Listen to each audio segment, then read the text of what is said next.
कौन लाया है ये ट्रॉफी, कहाँ से आई है ये ट्रॉफी और किसके पास जाएगी ये ट्रॉफी, इसका फैसला कल होगा।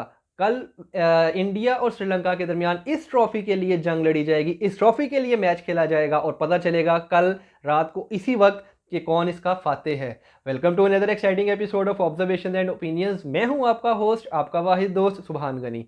और बात करते हैं जी ट्रॉफी की। तो ये जो ट्रॉफी है इसको इस तरीके से घुमाया फिराया और इस तरीके से चलाया जा रहा है और इसको इस तरीके से इसकी खातिर तवाज़ो और खातिर मदारत की जा रही है कि लगता है कि ये ट्रॉफी नहीं, ये कोई लस्सी का जग है बहुत बड़ा और जिसके लिए सब लाहौरिये दीवाने हुए बैठे हैं कि इसको हम पी के ही रहेंगे। लेकिन यहाँ बात लाहौरियों की होनी नहीं चाहिए, ये कोलंबो के दीवाने हैं और ये कोलंबो के अंदर श्रीलंका और इंडिया के फैंस हैं जो कि इस ट्रॉफी के दीवाने हैं। इसके आगे पीछे घूम रहे हैं, इसके साथ सेल्फियाँ बना रहे हैं और इसको ऐसे घुमा रहे हैं फिरा रहे हैं जैसे ये उनकी खाला की बेटी है और ये यहाँ सैर करने आई है। इसको अच्छे तरीके से एंटरटेन किया जा रहा है।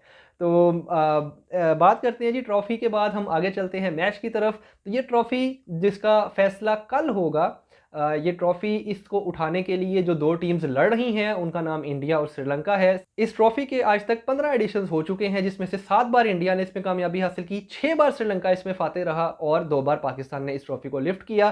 7 और 6 का अगर हम मुकाबला करें तो ये बड़ी करीब करीब बड़ा क्लोज कॉल है, बड़ी ही करीब का मार्जिन रह गया है। इंडिया अगर कल ये ट्रॉफी दोबारा से जीतता है, जब ये टाइटल दोबारा से अगर जीतता है तो वो 8वीं बार होगा और अगर श्रीलंका ने इसको विन किया तो वो इंडिया के 7 बार के ट्रॉफी रिकॉर्ड को बराबर कर लेगा। देखना होगा जी कल के कौन किस तरफ ये ऊंट बैठता है, किस करवट ये ऊंट बैठता है और कौन इस ट्रॉफी को घर ले जाता है।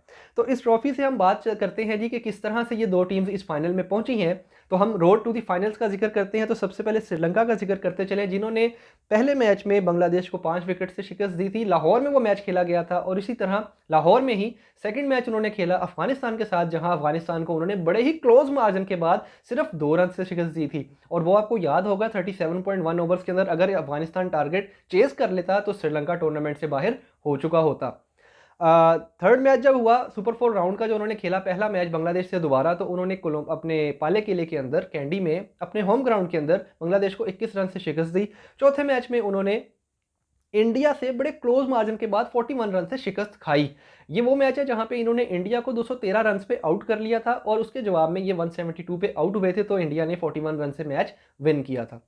और इसके बाद लास्ट मैच जो इन्होंने खेला पाकिस्तान के साथ, जो कि इनका सेमीफाइनल था, उसमें बड़े ज़बरदस्त तरीके से श्रीलंका ने पाकिस्तान को लास्ट बॉल पे जाके शिकस्त दी और फाइनल के लिए अपनी जगह बनाई। ये श्रीलंका का 11वां फाइनल है एशिया कप के अंदर।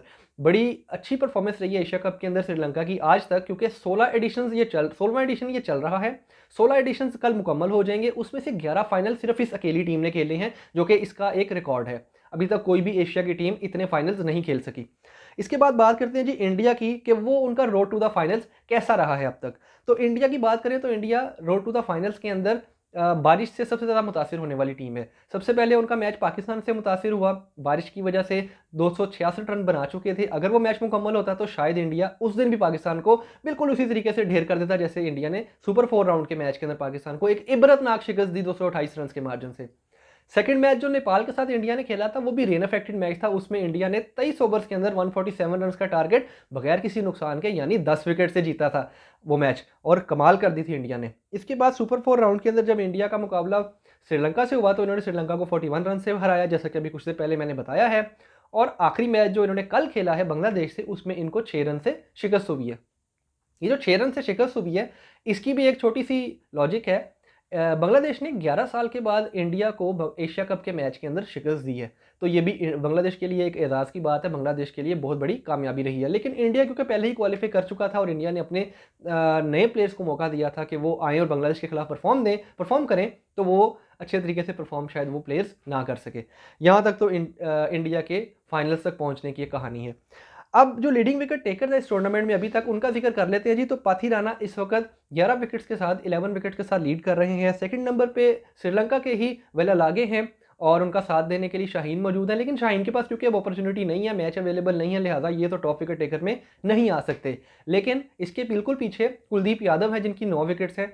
इनिंग्स के पॉइंट ऑफ व्यू से उनकी एवरेज एक मरतबा फिर से सबसे अच्छी है और स्ट्राइक रेट इनका सबसे अच्छा है। कल जब ये अपना आखिरी मैच खेलेंगे, फाइनल खेलेंगे, तो देखते हैं कि क्या ये लीडिंग विकेट टेकर में आ पाते हैं, क्या ये wicket taker top wicket taker बन पाते हैं इस टूर्नामेंट के या नहीं।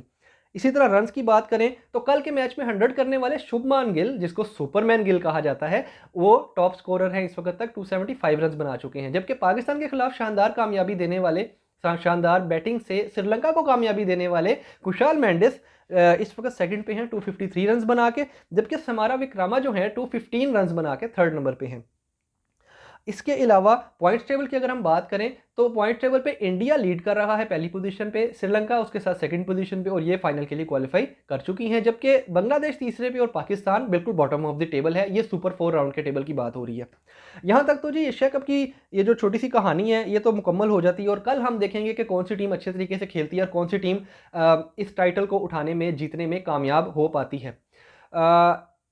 मेरी अगर अपनी प्रेडिक्शन मैं आज देना चाहूँगा, मेरी प्रेडिक्शन ये है कि श्रीलंका 40%, इंडिया 60%। मैं इंडिया को विन करवा रहा हूँ और इसको विन करवाने की मेरे पास जो लॉजिक है, जो मेरे पास एक पॉइंट्स है, मैं आपको बता देता हूँ।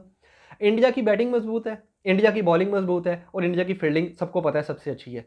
श्रीलंका बॉलिंग के अंदर पहले ही वीक था, लेकिन कल उनको एक झटका और लगा कि उनका महिषा थीक्षाने जो है उनका बड़ा स्ट्राइकर है, वो कल उनका जख्मी हो गया और वो टूर्नामेंट से आउट हो गया है। जबकि बैटिंग की अगर हम बात करें तो बैटिंग भी उनकी थोड़ी सी एवरेज सी है, ऑल्दो कि वो अच्छा खेल रहे हैं, कुशाल मेंडिस है, समारा विक्रामा है और इसी तरीके से कल उन्होंने परेरा को शामिल किया था।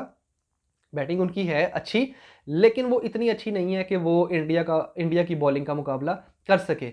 तो तीनों तरफ से मुझे लगता है कि इंडिया को एज हासिल है, इसलिए मैंने ये कहा है कि इंडिया के चांसेस 60% हैं, जबकि श्रीलंका के चांसेस सिर्फ 40% है। बाकी क्या होगा, जिसका दिन होगा वो टूर्नामेंट विन करेगा। कभी कभी चूंटी भी हाथी को निशाना बना लेती है, हाथी का शिकार कर लेती है और कभी कभी बहुत छोटी छोटी जो टीम्स होती हैं वो बड़ी बड़ी टीम्स को अपसेट कर देती हैं, जैसा कि हम अक्सर क्रिकेट के मैदान में देखते रहते हैं। मेरा ये अंदाज़ा और मेरा ये ख्याल है कि इंडिया ये मैच बआसानी विन कर लेगा। अब तक के लिए इतना ही, कल मैच के बाद दोबारा हाजिर होंगे।